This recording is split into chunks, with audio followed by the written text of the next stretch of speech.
La semaine dernière, dans le 10e épisode que je te conseille vivement d'écouter, je te présentais la méthode au passo, qui est absolument géniale pour acquérir un sens plus précis du rythme grâce au mouvement et au corps.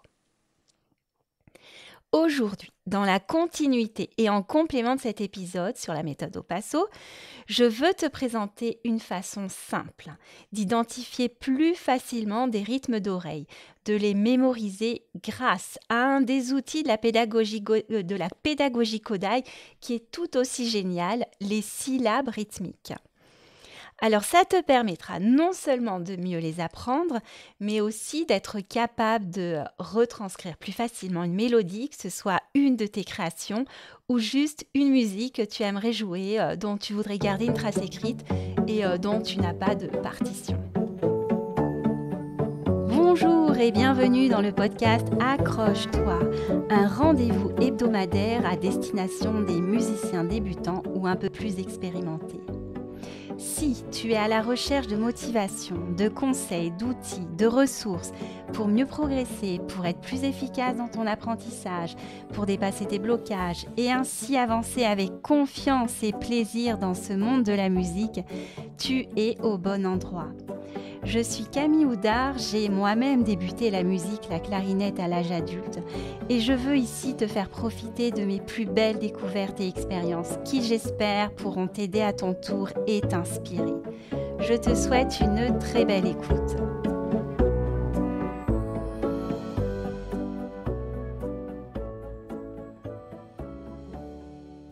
Salut, j'espère que tu vas bien. Alors moi j'ai pris des cours de solfège jusqu'en fin de 2e cycle. Au départ j'étais avec des adultes, après j'ai rejoint les cours d'enfants pour suivre le cursus classique.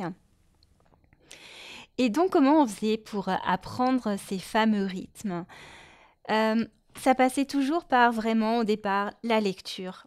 On apprenait à le reconnaître visuellement, à le verbaliser et à le verbaliser au départ en disant le nom des rythmes. Par exemple, si on était sur 2 croches, tout en tapant la pulsation, on faisait 2 croches, 2 croches, 2 croches noires. Pour passer à du ta, on disait ces rythmes en faisant ta, ta, ta.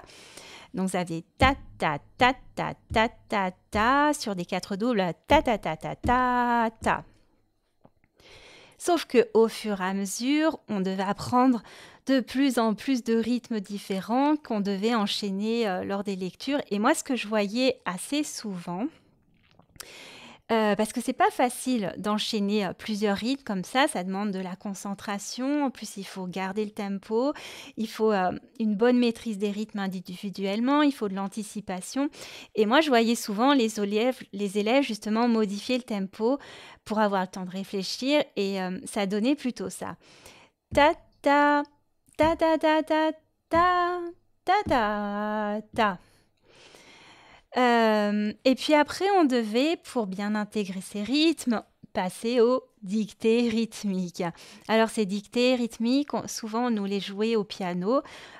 Au départ, c'était plutôt sur une seule note, donc ça pouvait faire un la la la la la la la la la la.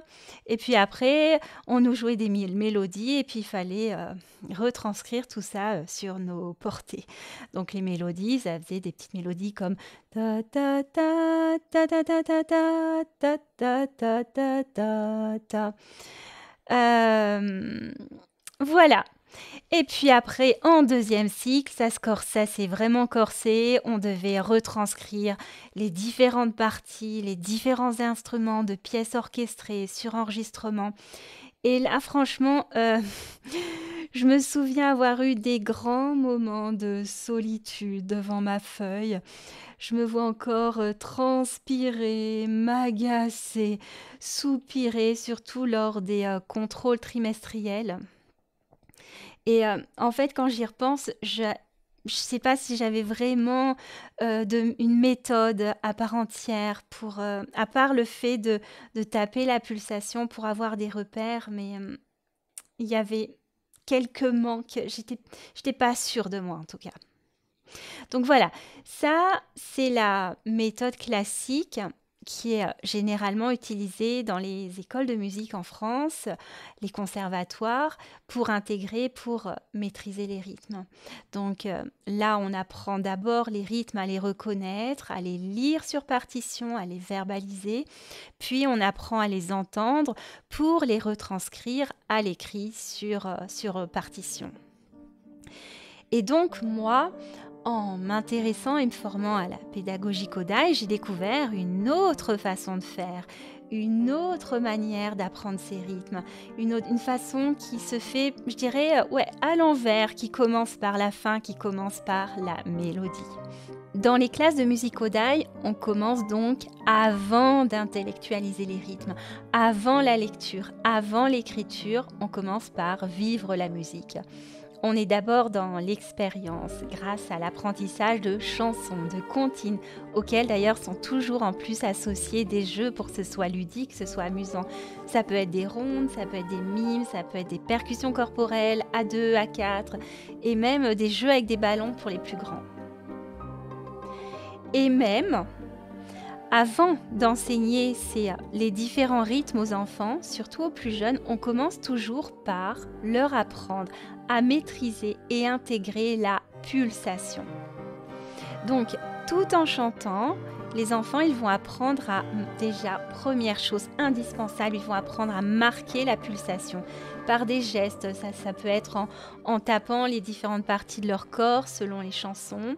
Ça peut être par des mouvements de va-et-vient comme dans Sillon du bois. Ça peut être en tapant dans les mains, évidemment. Et puis au fur et à mesure, ils vont aussi apprendre à marcher avec la pulsation, ce qui est beaucoup plus difficile pour eux. Et donc, ce n'est vraiment qu'une fois que l'enfant il a une maîtrise corporelle de la pulsation, il faut vraiment que ça passe par le corps qu'il va pouvoir enfin apprendre les rythmes. Et le rythme, c'est quoi dans ces chansons? En fait, c'est très simple. Le rythme, il correspond toujours aux syllabes des paroles des chansons. Je te donne un petit exemple, une petite chanson très simple. Qui est en général associé à un jeu de tunnel où il y a 2 enfants qui se tiennent la main et les autres enfants qui forment une chaîne et qui vont passer sous le tunnel jusqu'à la fin, le dénouement de la chanson où les 2 enfants qui forment le tunnel, ils vont rabaisser leurs bras pour emprisonner un des enfants. Et ça, c'est rigolo. Donc voilà la chanson, ça fait « Passe, passe, petit rat ». Par le trou de la serrure, passe, passe, petit rat, la dernière restera. Donc, si je tape le rythme avec ces fameuses syllabes, ça fait passe, passe, petit rat, par le trou de la serrure, passe, passe, petit rat, la dernière restera. Donc les enfants, ils vont vraiment apprendre à distinguer la pulsation du rythme. La pulsation, d'ailleurs, dans la pédagogie Kodály, elle est souvent représentée par un cœur comme notre cœur qui bat. Ch'toum, ch'toum.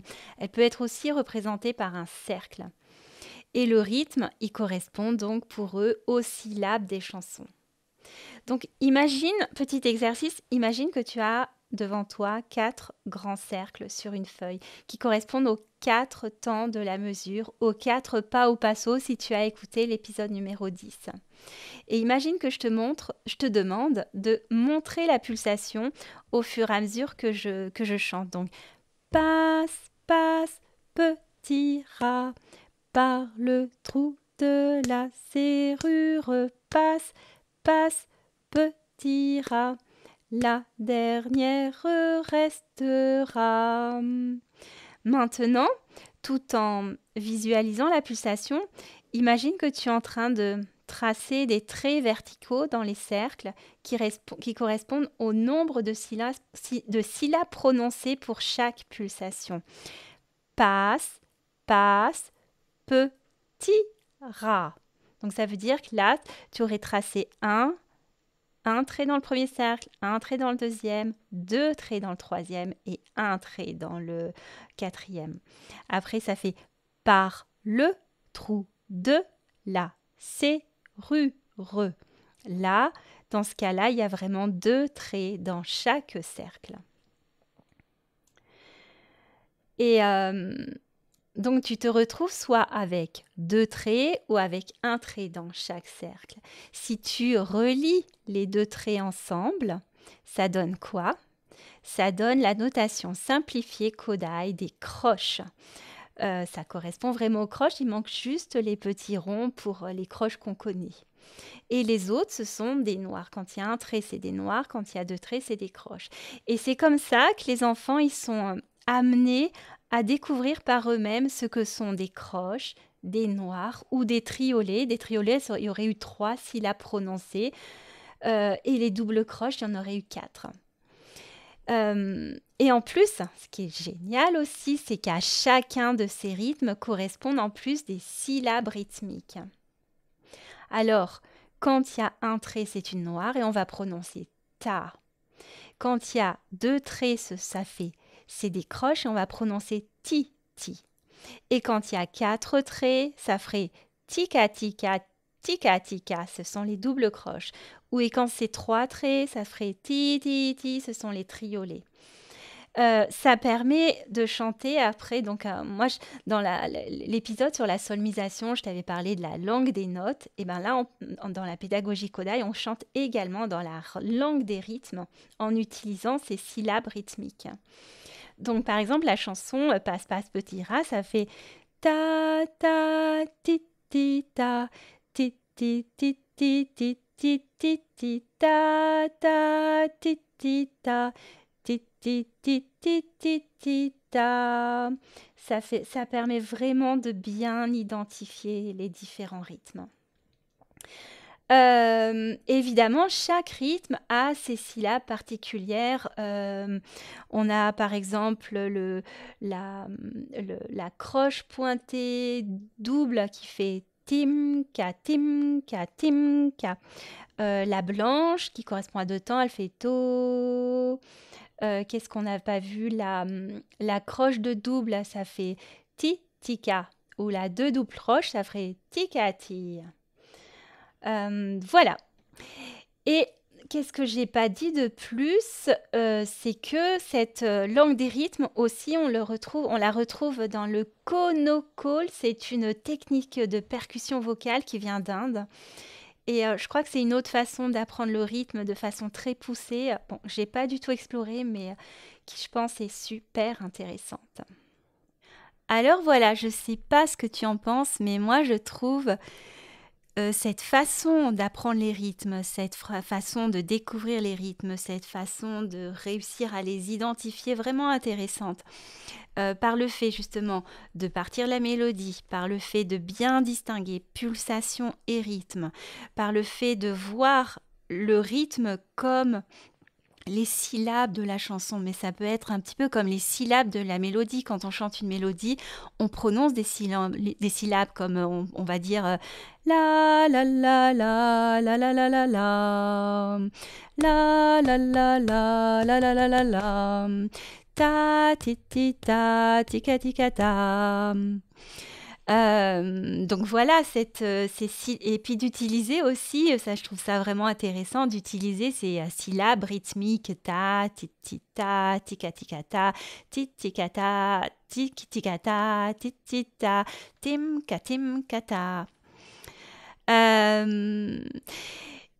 Moi, j'aime bien improviser, j'aime bien inventer mes propres mélodies, j'aime bien un peu chanter comme ça, à droite, à gauche, improviser aussi avec ma clarinette. Et quand j'ai une mélodie qui est sympa, eh bien, j'ai le choix de l'enregistrer sur mon téléphone, mais je peux aussi, et ça j'aime bien le faire, c'est essayer, quand j'ai le temps évidemment, essayer de la retranscrire sur partition. Je trouve que c'est un exercice super intéressant qui fait énormément progresser parce que il y a besoin d'identifier la mélodie. Moi j'utilise donc la solmisation et puis pour les rythmes, j'utilise cette langue des rythmes, ces syllabes rythmiques pour m'aider.